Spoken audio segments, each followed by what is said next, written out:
کہ کے پی کے وزیر اعلیٰ علی امین گنڈاپور صاحب یہ دعویٰ کر رہے ہیں کہ پہلے 26 نومبر کو 80% جو ہیں وہ معاملات طے پا گئے تھے، یعنی بیک ڈور چینل سے جو بات چیت چل رہی تھی، اور پھر 99% تک یہ بات پہنچ چکی تھی، ابھی بھی چل رہے ہیں.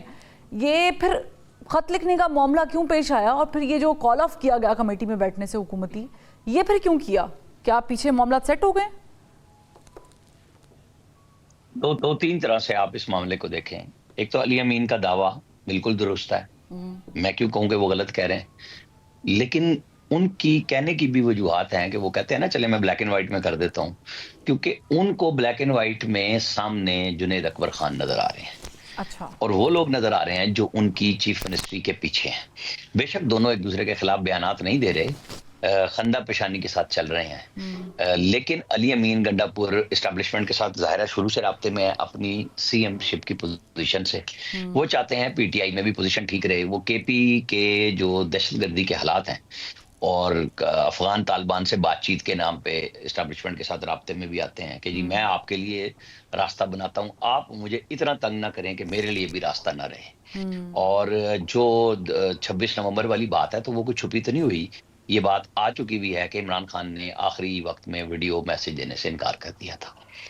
ٹھیک ہے.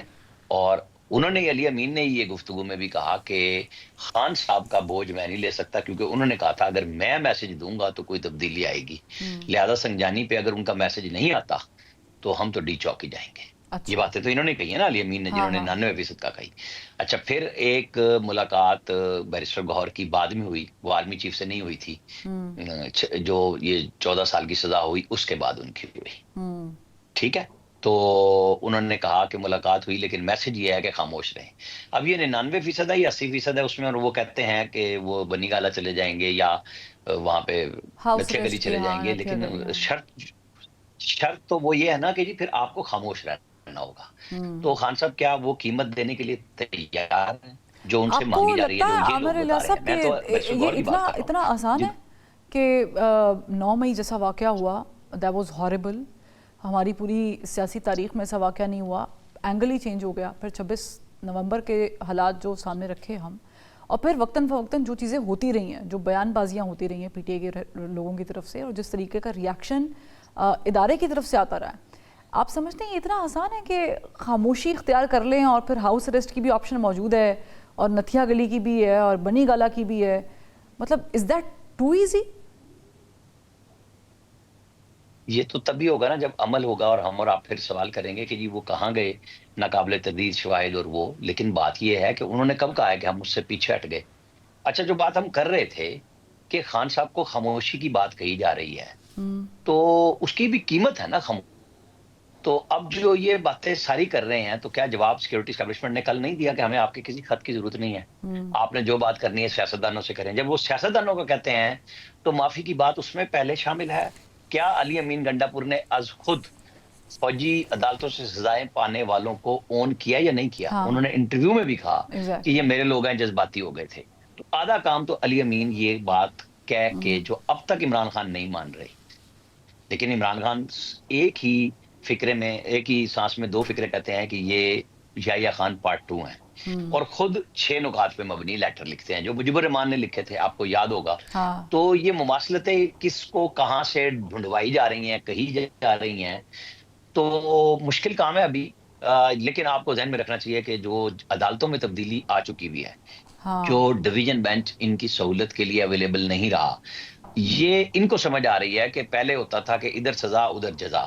اچھا، یہ جسٹس سرفراز ڈوگر صاحب کے آ جانے سے اسلام آباد ہائی کورٹ میں ویسے بھی یہ بڑی بات جو ہے وہ چل رہی ہے کہ حکومت نے پاکستان تحریک انصاف کے لیے جو وہ آخری امید اور آخری رستہ ہے شاید وہ بھی بند کر دیا ہے. آپ کو لگتا ہے کہ پی ٹی آئی کے لیے مکمل طور پر جوڈیشل اسٹیبلشمنٹ میں رستے بند ہو گئے؟ دیکھیں، یہ آپ صرف اگر حکومت ہم بات کہیں گے نا تو بات ادھوری رہ جائے گی. یہ حکومت اور اسٹیبلشمنٹ کا فیصلہ ہے. جو سرفراز صاحب آئے ہیں، ججز پہلے 2 آ گئے تو ڈی بی عامر فاروق صاحب کے ساتھ نئی بن گئی تھی، ڈویژن بینچ جسے کہتے ہیں.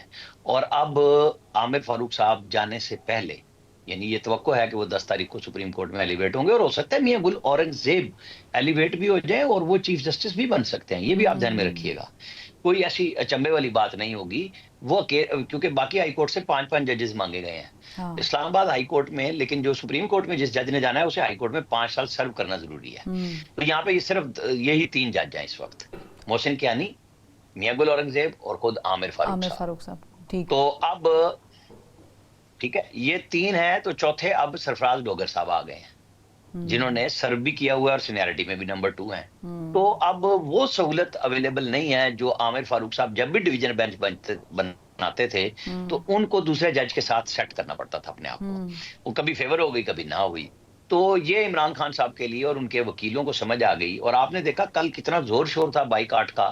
ہمارے دوست ہیں وہ یہاں پہ آزاد صاحب، وہ ریاست علی آزاد صاحب بائیکاٹ کرا رہے تھے، اور آج سارے کے سارے پیش ہو گئے عدالتوں میں. ایگزیکٹلی. ٹھیک ہے، اور آج سارے پیش ہو گئے. اور بے شک ججوں نے بھی اب اطلاعات آئی ہیں کہ خط بھی لکھ دیا ہے کہ سینیرٹی ایشو کو چیک کیا جائے. لیکن وہ تو پھر اینڈ پہ پٹیشن ہی جائے گی سپریم کورٹ کے اندر، چاہے یہ براہ راست خود متاثرہ فریق بن کے چلے جائیں یا ان کے بہاف پہ کچھ اور لوگ چلے جائیں. لیکن وہ سنے گی تو سپریم کورٹ نا. اور کل چیف جسٹس نے بھی بہت کچھ واضح کر دیا، اور انہوں نے بیٹھتے ہی کہا کہ جمال مندوخیل صاحب آپ نے نہ بولنا ہے. یہ 2 ہی جج آئے تھے سپریم کورٹ جو رپورٹرز ایسوسی ایشن ہے نا وہاں پہ، اور ایک چیف جسٹس صاحب تھے. تو انہوں نے کہا کہ آپ سے سوال بھی کیا جائے گا تو آپ نے نہیں بولنا، وہ میں ہی بات کروں گا. مقصد یہ تھا کہ اگر یہ، چونکہ پھر بعد میں بات پتہ چلی کہ وہ تو ٹوٹل ان ہائی کورٹ کے ججوں کو لانے کے جواز کو جسٹیفائی کر رہے تھے کہ یہ میں نے آئین اور قانون کے مطابق بالکل درست فیصلہ کیا ہے.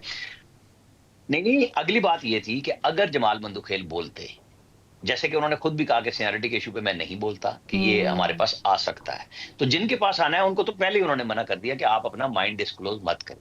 ٹھیک. میں لاسٹلی آپ سے پوچھنا چاہوں گی، وقت کی کمی ہے، یہ جنید اکبر صاحب وہ والا کردار ادا کر سکتے ہیں یا کر رہے ہیں یا کر پائیں گے جو علی امین گنڈا پور صاحب وکٹ کی دونوں جانب کر پائے ہیں؟ نہیں، وہ دونوں جانب کر ہی نہیں سکتے. دوسری جانب کھڑے ہوئے ہیں علی امین، وہ کوئی ہٹ نہیں گئے. ٹھیک ہے، وہ پہلا حصہ بھی واپس لینا چاہتے ہیں. ٹھیک ہے. بہت شکریہ عامر ریاض ثنا صاحب، آپ نے اپنا انالیسس جو ہے وہ شیئر کیا.